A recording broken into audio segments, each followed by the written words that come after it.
Jika di awal Ramadan durasi puasa mencapai 20 jam, jelang akhir Ramadan durasi waktu berpuasa di Kazan, Rusia mencapai 17 jam. Namun suhu udara yang cenderung sejuk membuat puasa terasa lebih ringan. Bagi mahasiswa Indonesia di Ibu Kota Republik Tatarstan, Kazan, tentu hal yang paling dinanti saat Ramadan adalah berkumpul dengan teman-teman, Persatuan Pelajar Indonesia dan menggelar iftar di teras masjid. Namun saat ini peraturan Federasi Rusia kian diperketat, razia acap kali diterapkan.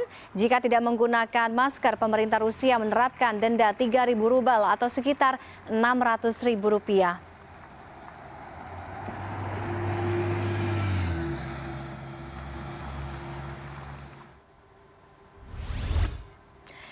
Untuk mengetahui informasi lebih lengkap bagaimana suasana Ramadan di tengah pandemi di Rusia, sudah bergabung melalui sambungan Skype ada mahasiswa Indonesia yang berada di Kazan, Hartomi Akbar Basori. Selamat sore waktu Indonesia, Mas Tommy. Selamat siang waktu Kazan. Assalamualaikum, selamat siang waktu Kazan, selamat sore waktu Indonesia. Waalaikumsalam warahmatullahi wabarakatuh. Mas Tommy, suasana bisa diceritakan bagaimana kondisi, bagaimana suasana menjalani ibadah Ramadan di Kazan di tengah pandemi COVID saat ini? Kalau untuk tahun ini sangat beda daripada tahun lalu. Jadi tahun ini kita kebanyakan di dormitori, lalu semua aktivitas keagamaan dilaksanakan di dormitori karena sekitar tanggal 28 Maret kemarin itu Dewan Spiritual Federasi Rusia memerintahkan kalau semua kegiatan peribadatan baik di masjid itu ditutup, termasuk juga di gereja.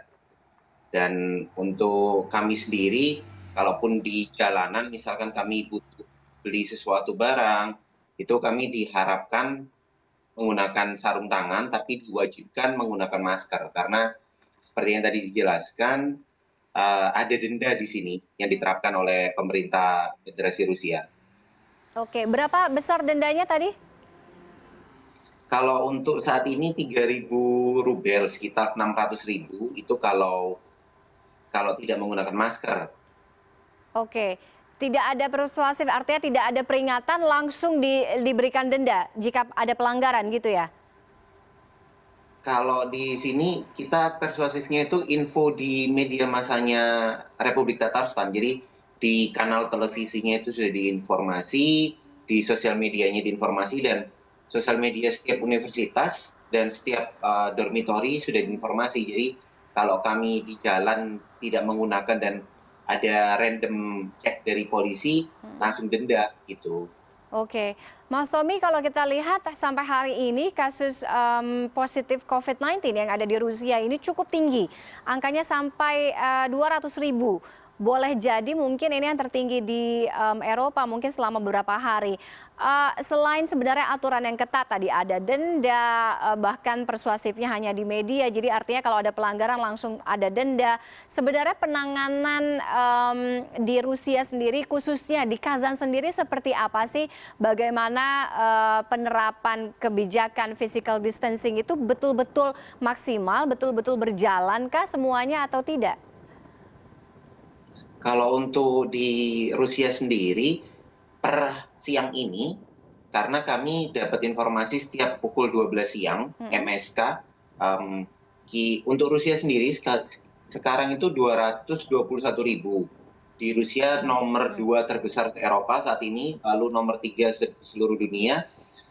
Kalau untuk physical distancing diterapkan, tapi formalitas. Jadi untuk di supermarket itu kami saat akan membayar di kasirnya, tiap-tiap lantai itu ada kayak isolasi warna merah gitu, kami harus satu sama lain sesuai jarak itu, tapi tidak ada pembatasan seperti teman-teman di negara lain. Karena kami kan ngobrol dengan teman-teman di Perancis, itu saat mau masuk ke supermarket ada menitannya, sedangkan kalau di sini enggak. Jadi masuk tetap bisa masuk, tapi saat membayar saja. Terus teman-teman juga pelajar Indonesia, kami kalau di grup WhatsApp ataupun saat ketemu, kami benar-benar tidak jabat tangan kayak gitu kan, paling pakai simbol kaki. Tapi untuk negara-negara, teman-teman dari negara lain seperti bekas Rusia seperti Turkmenistan, Tajikistan, itu saat mereka bertemu satu sama lain tetap tetap pelukan, tetap berkerumun,